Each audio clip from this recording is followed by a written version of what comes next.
भगवान श्री राम ने जहां वनवास के दिन काटे थे, उस वन के रहस्य की कहानी आपको बता रहा हूं। विंध्याचल से लेकर गोदावरी तट तक फैला हुआ विशाल वन, जहां भगवान श्री राम ने वनवास का एक बड़ा समय व्यतीत किया, उसके बारे में बात करते हैं। आप देख रहे हैं कथाएं विद आरजे कार्तिक। इस वन को दंडकारण्य के नाम से जाना जाता है। इसका नाम दंडकारण्य कैसे हुआ, इसकी कथा वाल्मीकि रामायण में मिलती है। कथा में बताया गया है कि एक राजा ने अपने ही गुरु की कन्या से दुराचार किया। गुरु ने अपने शिष्य को ऐसा दंड दिया जिसका गवाह ये वन बन गया और ये अरण्य दंडकारण्य कहलाया। सतयुग में मनु के पुत्र महान राजा इक्ष्वाकु हुए। सूर्यवंश को जिन्होंने स्थापित किया, उन राजा के 100 पुत्र थे, जिनमें सबसे छोटा पुत्र मंद बुद्धि था। उसका आचरण धर्म संगत नहीं था।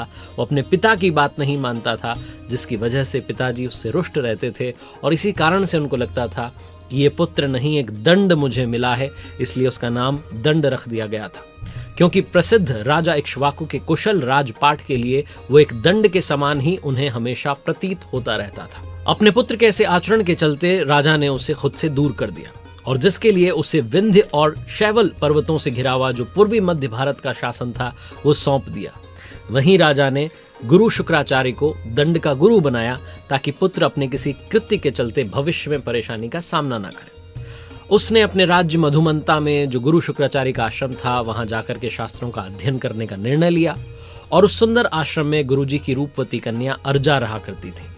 एक दिन जो दंड था, उसकी कुदृष्टि उस कन्या पर पड़ गई और मर्यादा को लांघकर, मर्यादा को भूलकर उसने उस कन्या के साथ दुराचार किया। जब अर्जा ने जाकर के अपने पिता को पूरी घटना बताई तो अपनी पुत्री की दशा देखकर के गुरुजी क्रोधित हो गए और अब तक आश्रम में एक अच्छे और अनुशासित छात्र के तौर पर जो शास्त्रों का अध्ययन कर रहा था दंड, उसे गुरु ने श्राप दे डाला कि अगले 7 दिनों के अंदर उसका सारा राजपाट नाश जो है उसका हो जाएगा, नष्ट हो जाएगा।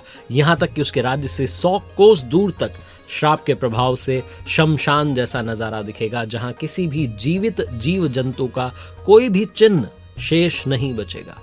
वो श्राप देने के बाद गुरु शुक्राचार्य ने अपनी पुत्री से कहा कि उसी आश्रम में जो तालाब है, जो सरोवर है, उसके निकट रह करके प्रभु की भक्ति करें, क्योंकि जो जीव उस अवधि में उस सरोवर के निकट रहेंगे, आश्रम के निकट रहेंगे, वो नष्ट होने से बच जाएंगे। और इस तरीके से जो महान राजा इक्ष्वाकु थे, उनके पुत्र दंड का सामूल नाश हो गया।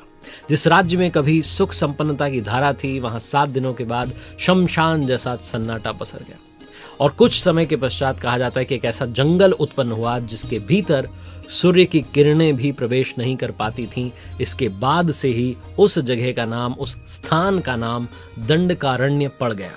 ऐसा कहा जाता है कि त्रेता युग में इस जंगल में ही विंध्य पर्वत पर योगियों को तप करने के लिए वांछित एकाग्रता की प्राप्ति होती थी, जिसके लिए इस वन में उन्हें पहले कई तरह के असुरों और राक्षसों का सामना करना पड़ता था। वहीं अपने वनवास के दौरान भगवान श्री राम ने माता सीता और भ्राता लक्ष्मण के साथ इसी वन के आसपास के क्षेत्रों में वास किया था। हालांकि शास्त्रों में इसे कई सारे असुरों के निवास स्थान के रूप में भी बताया गया है। ये वही जगह है जहां पंचवटी से रावण ने माता सीता का हरण किया था। वो जगह भी इसी वन में आती है, इसी दंडकारण्य में आती है। आज के जमाने की बात करूं तो दंडकारण्य जो है पूर्वी मध्य भारत का एक इलाका है। 92,300 वर्ग किलोमीटर एरिया में फैला हुआ है। इस इलाके के पश्चिम में अबूझमाड़ पहाड़ियां हैं और पूर्व में जो इसकी सीमा है उसमें पूर्वी घाट भी शामिल है।